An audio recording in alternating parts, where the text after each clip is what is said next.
Hello and welcome to the fourth and final day of exploring the Lake District with me. Today we did our longest walk of the week in the knowledge that on the next day we would have to head all the way back down south to Portsmouth.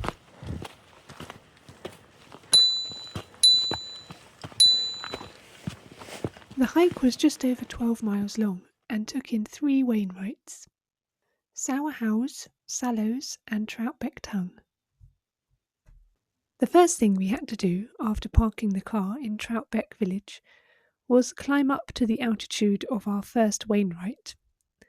Our first Wainwright was Sallows at 483 metres, and to get to that kind of altitude we first climbed up a gently sloping farm track, and then we veered off that into a field which didn't seem to have any discernible paths, so we just headed up a very steep slope to get to the top, mostly following sheep tracks.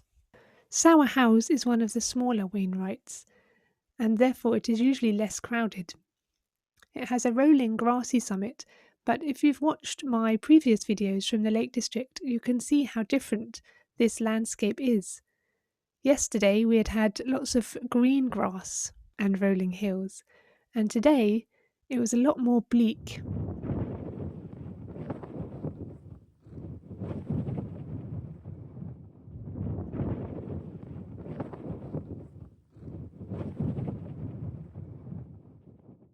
While you're admiring these beautiful views, I'll tell you a little bit more about the Wainwrights.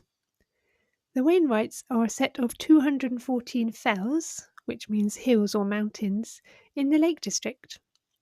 They were described by Alfred Wainwright, so they're named after him, and he was a fell walker and author who documented these peaks in his 7-volume series published between 1955 and 1966. The smallest one is Castle Crag at 290 metres, and the tallest is Scafell Pike at 978 metres, which is also England's highest mountain.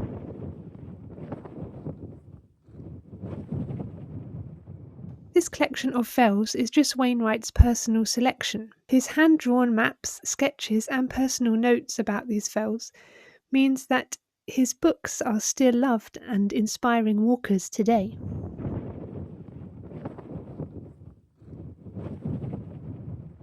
Climbing a Wainwright is called bagging a Wainwright, and bagging all the Wainwrights can take years or even decades. Some of the most famous are Helvellyn at 950 metres, and that has a very famous route up it called Striding Edge, which to me looks absolutely terrifying, but it is quite popular with others. Then there's Blencathra at 868 metres, Great Gable at 899 metres, which gives lovely views of Wasdale and Borrowdale. And Cat Bells is a slightly smaller one at 451 metres, but it gives beautiful views of Derwent Water.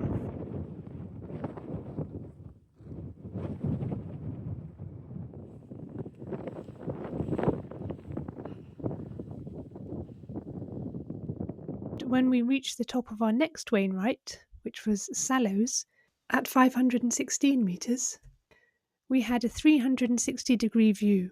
We could see Windermere, the Coniston Fells and even the Langdale Pikes, it was so clear.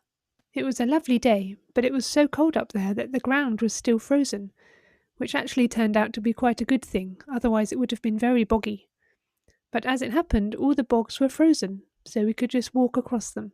In 2023, a man called James Forrest completed the fastest self-supported ascent of all 214 Wainwrights.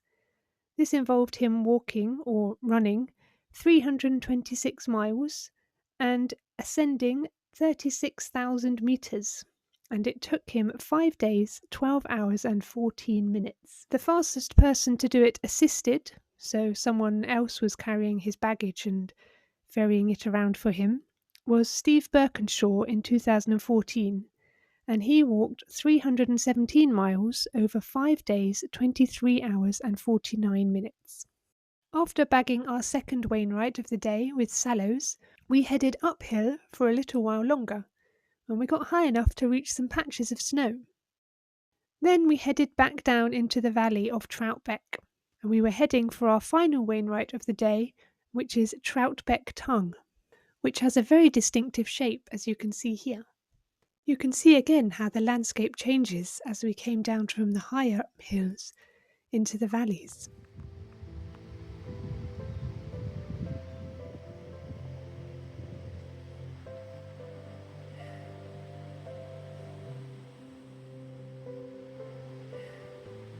Here as well.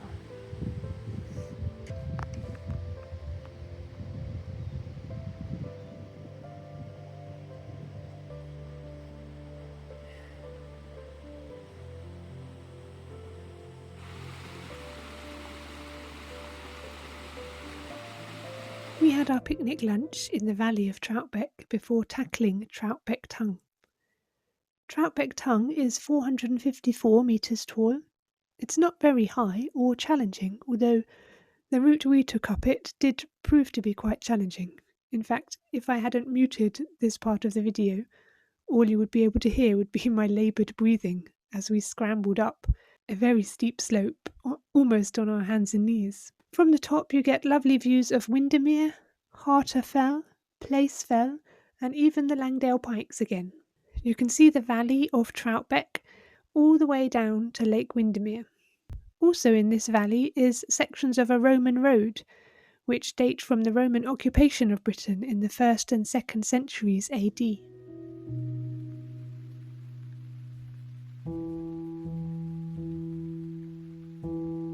We could have stayed up there for hours, admiring the view and the way the shadows of the clouds moved across the valley.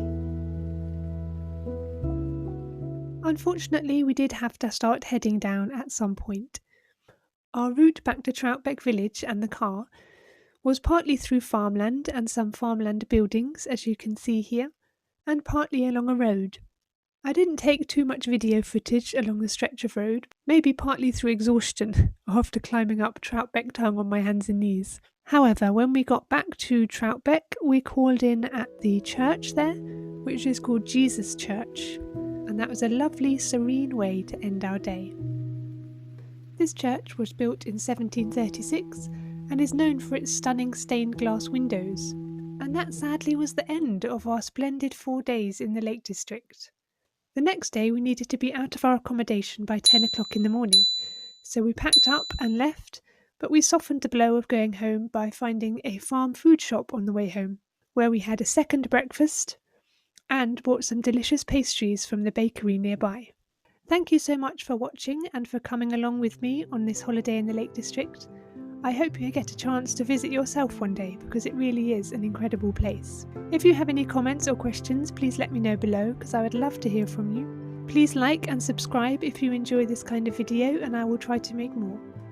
Thank you again for watching and I'll see you next time. Bye!